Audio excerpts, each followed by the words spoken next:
सत्य के प्रयोग अथवा आत्मकथा। लेखक मोहनदास करमचंद गांधी। भाग 13। विषय आखिर विलायत पहुंचा। जहाज में मुझे समुद्र का तो जरा भी कष्ट नहीं हुआ, पर जैसे जैसे दिन बीतते जाते वैसे वैसे मैं अधिक परेशान होता जाता था। स्टुअर्ट के साथ बातचीत करने में भी शर्माता था। अंग्रेजी में बातें करने की मुझे आदत ही न थी। मजमूदार को छोड़कर दूसरे सब मुसाफिर अंग्रेज थे। मैं उनके साथ बोल न पाता था। वे मुझसे बोलने का प्रयत्न करते तो मैं समझ न पाता, और समझ लेता तो जवाब क्या देना सो सोचता न था। बोलने से पहले हर एक वाक्य को जमाना पड़ता था। कांटे चम्मच से खाना आता न था, और किस पदार्थ में मांस नहीं है यह पूछने की हिम्मत नहीं होती थी। इसलिए मैं खाने की मेज पर तो कभी गया ही नहीं।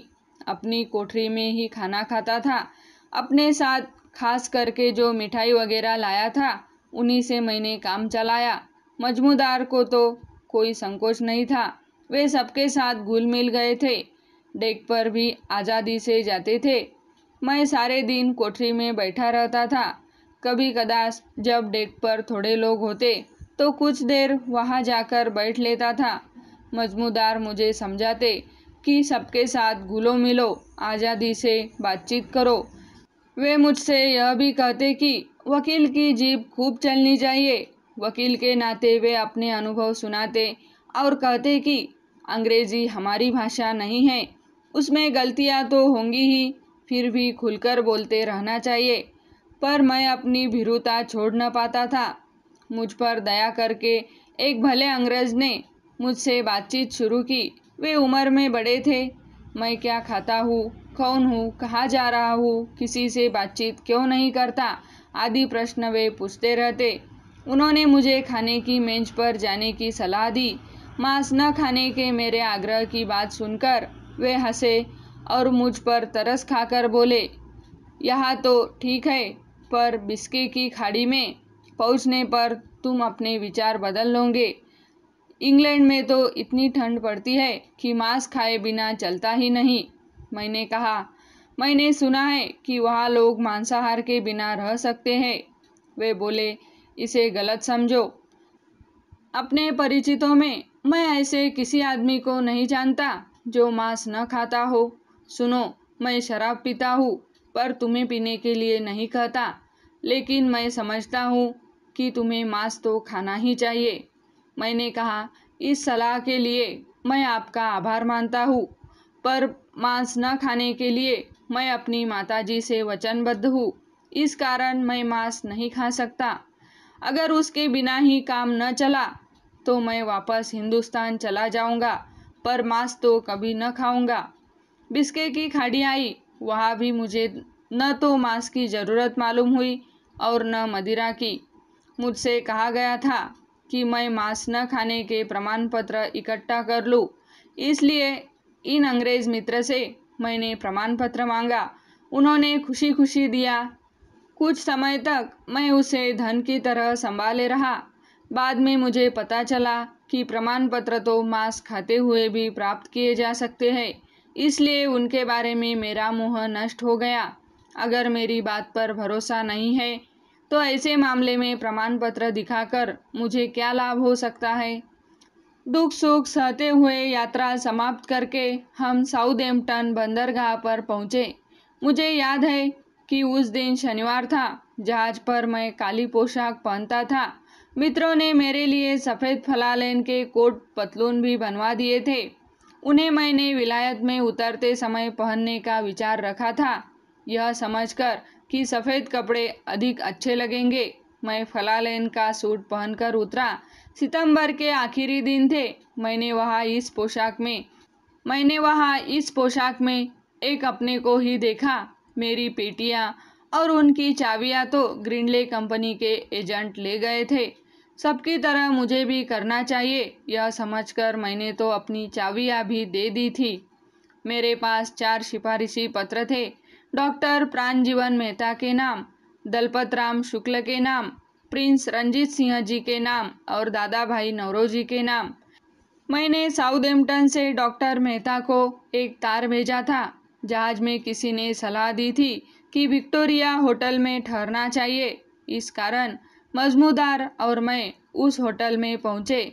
मैं तो अपनी सफ़ेद पोशाक की शर्म से ही गड़ा जा रहा था। 30 पर होटल में पहुँचने पर पता चला कि अगले दिन रविवार होने से ग्रिंडले के यहाँ से सामान सोमवार तक नहीं आएगा। इससे मैं परेशान हुआ। 7-8 बजे डॉक्टर मेहता आए। उन्होंने प्रेम भरा विनोद किया। मैंने अनजाने रेशमी रोओं वाली उनकी टोपी देखने के ख्याल से उठाई और उस पर उल्टा हाथ फेरा। इससे टोपी के रोए खड़े हो गए। डॉक्टर मेहता ने देखा, मुझे तुरंत ही रोका, पर अपराध तो हो चुका था। उनके रोकने का नतीजा तो यही निकल सकता था कि दोबारा वैसा अपराध न हो। समझिए कि यहीं से यूरोप के रीति रिवाजों के संबंध में मेरी शिक्षा का श्री गणेश हुआ। डॉक्टर मेहता हंसते हंसते बहुत सी बातें समझाते जाते थे। किसी की चीज़ छूनी नहीं चाहिए। किसी से जान पहचान होने पर जो प्रश्न हिंदुस्तान में यूँ ही पूछे जा सकते हैं, वे यहाँ नहीं पूछे जा सकते। बातें करते समय ऊंची आवाज़ से नहीं बोल सकते। हिंदुस्तान में अंग्रेज़ों से बात करते समय सर कहने का जो रिवाज है, वह यहाँ अनावश्यक है।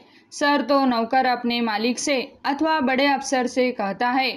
फिर उन्होंने होटल में रहने के खर्च की भी चर्चा की और सुझाया कि किसी निजी कुटुंब में रहने की ज़रूरत पड़ेगी। इस विषय में अधिक विचार सोमवार पर छोड़ा गया। कई सलाहें देकर डॉक्टर मेहता विदा हुए। होटल में तो हम दोनों को यही लगा कि यहाँ कहाँ आप फंसे। होटल महंगा भी था। माल्टा से एक सिंधी यात्री जहाज़ पर सवार हुए थे। मजमूदार उनसे अच्छे घुल मिल गए थे। ये सिंधी यात्री लंदन के अच्छे जानकार थे। उन्होंने हमारे लिए 2 कमरे किराए पर लेने की जिम्मेदारी उठाई। हम सहमत हुए और सोमवार को जैसे ही सामान मिला, बिल चुकाकर उक्त सिंधी सज्जन द्वारा ठीक किए कमरों में हमने प्रवेश किया। मुझे याद है कि मेरे हिस्से का होटल का बिल लगभग 3 पाउंड का हुआ था। मैं तो उसे देखकर चकित ही रह गया। 3 पाउंड देने पर भी भूखा रहा। होटल की कोई चीज़ मुझे रुचती नहीं थी। एक चीज़ ली और वह नहीं रुची। दूसरी ली, पर दाम तो दोनों के ही चुकाने चाहिए। यह कहना ठीक होगा कि अभी तो मेरा काम बम्बई से लाए हुए पाथेय से ही चल रहा था। इस कमरे में भी मैं बहुत परेशान रहा।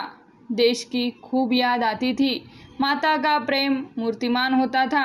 रात पड़ती और मैं रोना शुरू करता। घर की अनेक स्मृतियों की चढ़ाई के कारण नींद तो आ ही कैसे सकती थी। इस दुख की चर्चा किसी से की भी नहीं जा सकती थी।